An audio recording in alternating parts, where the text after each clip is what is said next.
श्री शिवाय नमस्तुभ्यम। ओम नमः शिवाय। दोस्तों, सावन की आपको बहुत बहुत शुभकामनाएं। आज हम शिव पुराण का 5वां अध्याय पढ़ने वाले हैं। बिंदु का पिशाच योनि से उद्धार। सूत जी बोले, शौनक, एक दिन चंचुला आनंद में मग्न उमा देवी के पास गई और दोनों हाथ जोड़कर उनकी स्तुति करने लगी।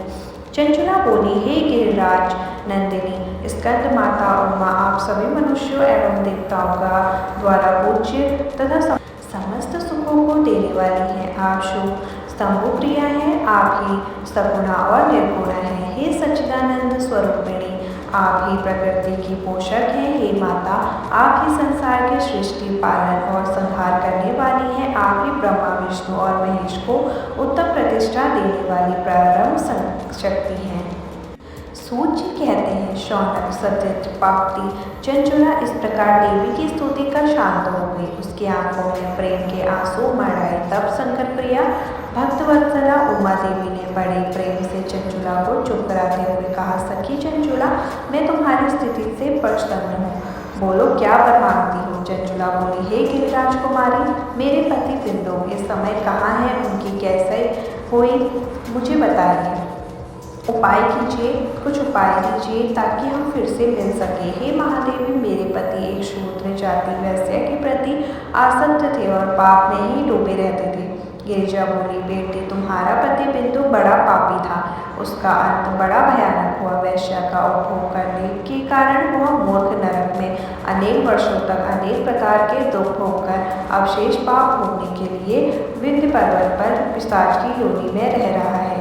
वह दुष्ट वही वायु पीकर रहता है और सब प्रकार के कष्ट सहता है। सूत जी कहते हैं, शौनक, गौरी देवी की बात सुनकर चंचुला अत्यंत दुखी हो गई। फिर मन को किसी तरह स्थिर करती हुई दुखी हृदय से माँ गौरी से उसने एक बार फिर पूछा, हे महादेवी, मुझ पर कृपा कीजिए और मेरे पापी पति का उद्धार कीजिए। कृपा करके मुझे वह उपाय बताइए जिससे मेरे पति को उत्तम गति प्राप्त हो सके। गौरी देवी ने कहा, यदि तुम्हारा पति बिंदु शिव पुराण की पुण्यमयी उत्तम कथा सुने तो वह इस दुर्गति को पार करके उत्तम गति का भागी हो सकता है। अमृत के समान मधुर गौरी देवी का यह वचन सुनकर चंचुला ने दोनों हाथ जोड़कर मस्तक झुकाकर उन्हें बारंबार प्रणाम किया तथा प्रार्थना की कि मेरे पति को शिव पुराण सुनाने की व्यवस्था कीजिए। ब्राह्मण पत्नी चंचुला की बार बार प्रार्थना करने पर शिवप्रिया गौरी देवी ने भगवान शिव की महिमा का गान करने वाले गर्दभराज तुम्बरक को बुलाया। तुम्बरो, तुम्हारी भावना भगवान शिव में प्रीति है। तुम मेरे मन की सभी बातें जानकर मेरे कार्यों को सिद्ध करते हो। तुम मेरी इस सखी के साथ विंध्य पर जाओ और वहाँ एक महाघोर और भयंकर पिशाच रहता है। पूर्व जन्म में वह पिशाच बिंदु नामक ब्राह्मण मेरी इस सखी चंचुला का पति था। वह वेश्यकामी हो गया है। उसने स्नान संध्या आदि नित्य कर्म छोड़कर अपवित्र रहने लगा। क्रोध के कारण उसकी बुद्धि भ्रष्ट हो गई। दूरजनों से उसकी मित्रता या सज्जनों से द्वेष बढ़ गया था। वह अस्त्र शस्त्र से हिंसा करता, लोगों को सताता और उनके घरों में आग लगा देता था। चंडालों से दोस्ती करता, वह रोज वैश्या के पास जाता था। पत्नी को त्याग कर दुष्ट लोगों से दोस्ती कर उन्हीं के संपर्क में रहता था। वह मृत्यु तक दुराचार में फंसा रहा। मृत्यु के बाद उसे पापियों के भोग स्थान यमपुर ले जाया गया। वहाँ घोर नरकों को सहकर इस समय वह विंध्य पर्वत पर पिशाच बनकर रह रहा था और पापों का फल भोग रहा था। तुम उसके सामने परम पुण्यमय पापों का नाश करने वाले शिव पुराण की दिव्य कथा का प्रवचन करो।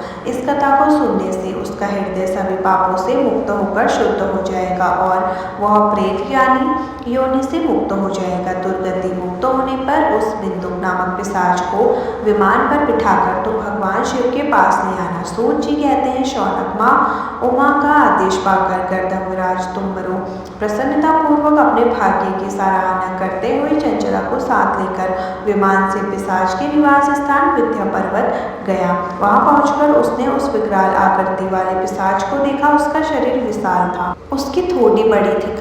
वह कभी हंसता, कभी रोता और कभी उछलता था। महाबली तुम्बरों ने बिंदु नामक पिशाच को पासों से बांध लिया। उसके पश्चात तुम्बरों ने शिव पुराण की कथा बांचने के लिए स्थान तलाश कर मंडप की रचना की।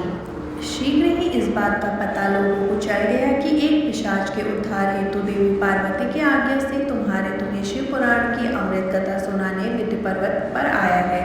उस कथा को सुनने से बहुत से देवर्षि वहां पहुंच गए। सभी को आदर्शपूर्वक स्थान दिया गया।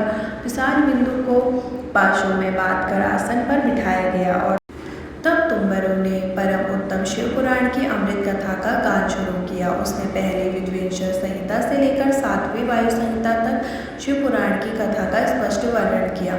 सातों संहिताओं से ही शिव पुराण को सुनकर सभी श्रोता कृतार्थ हो गए।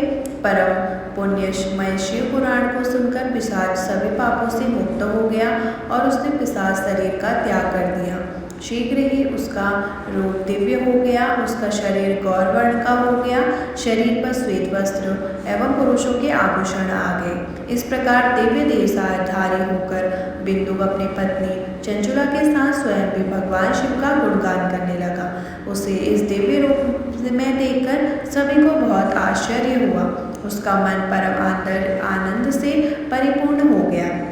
सभी भगवान महेश्वर के अद्भुत चरित्र को सुनकर कृतार्थ हो उनका यज्ञोपवीत करने हुए अपने अपने धाम को चले गए।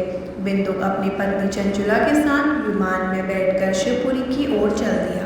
महेश्वर के गुणों का गान करता हुआ बिंदु अपनी पत्नी चंचुला व तुम्बरों के साथ शीघ्र ही शिवधाम पहुंच गया। भगवान शिव और देवी पार्वती ने उसे अपना पार्षद बना लिया। दोनों पति पत्नी सुखपूर्वक भगवान महेश्वर एवं देवी गौरी के श्री चरणों में अविचल विनिवास पाकर धन्य हो गए। तो ये थी हमारी आज का अध्याय 5। अगर आपको हमारी यह शिव पुराण कथा अच्छी लग रही हो तो प्लीज़ चैनल को लाइक शेयर सब्सक्राइब ज़रूर करें। अब हम इसके बाद इसका 6ठा अध्याय लेकर आए।